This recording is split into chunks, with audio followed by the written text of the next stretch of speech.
एक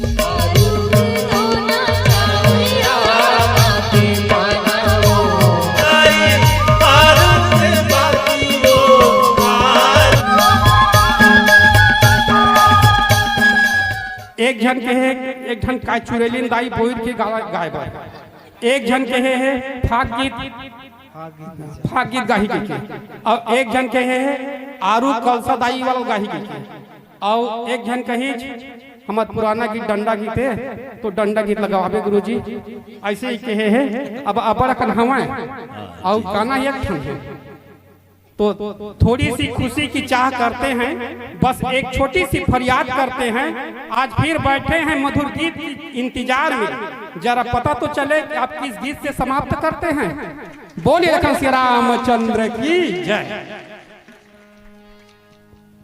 भारी संशय में डालते हैं गुरुजी में।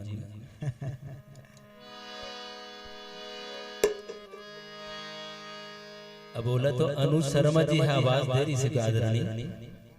अब लिख पार रहे हो कुछ का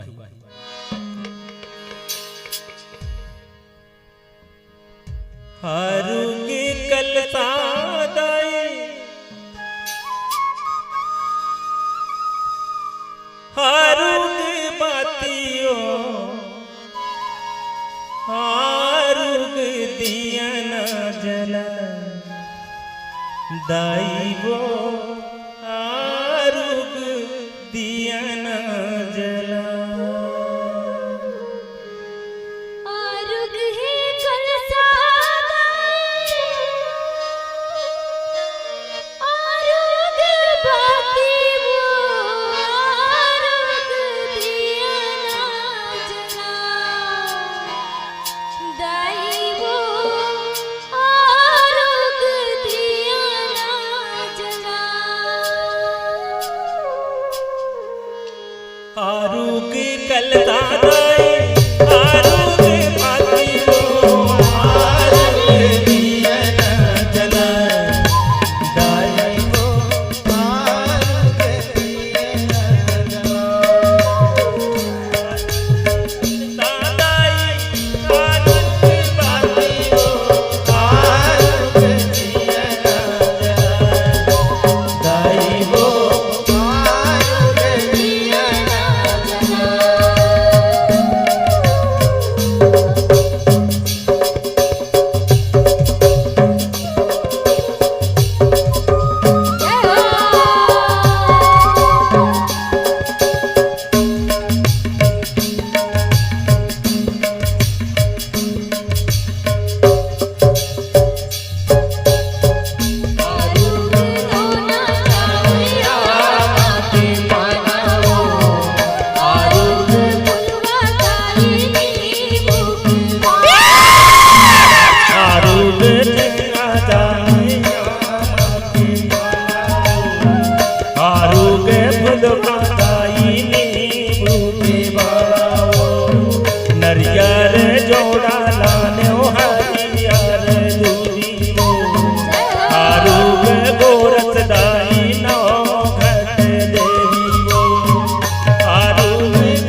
बजा रे हो माली घर पे फूल लगाना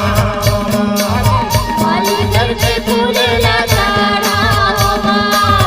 माली घर पे फूल लगाना वो माँ भवानी हाँ वो भवानी तोरे वो भवानी तोरे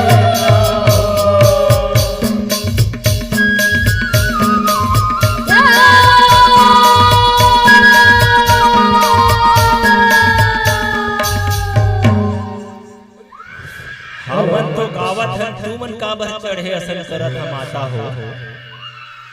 शान शान शान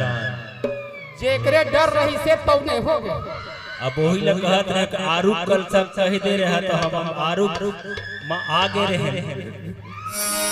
छोटे से श्याम कन्हैया हो छोटे से श्याम कन्हैया छोटे से श्याम कन्हैया छोटे से ओ छोटे से श्याम कन्हैया हो छोटे से श्याम कन्हैया छोटे से श्याम कन्हैया छोटे से श्याम कन्हैया वो के मुरली बजाए मुरली बजाए छोटे से श्याम कन्हैया मुख मुरली बजाए छोटे से श्याम कन्हैया आहो मुख मुरली बजाए मुख मुरली बजाए छोटे से श्याम कन्हैया मुख मुरली बजाए छोटे से श्याम कन्हैया अब डंडा तनारी नाना मुरना नारे भाई तनारी नाना मुरना नारे भाई तनारी नाना मुरना नारे भाई तनारी नाना मुरना नारे भाई नाना रे भाई मुरना नारे भाई नाना रे भाई मुरना नारे भाई हाय तनारी नाना मुरना नारे भाई तनारी नाना मुरना नारे भाई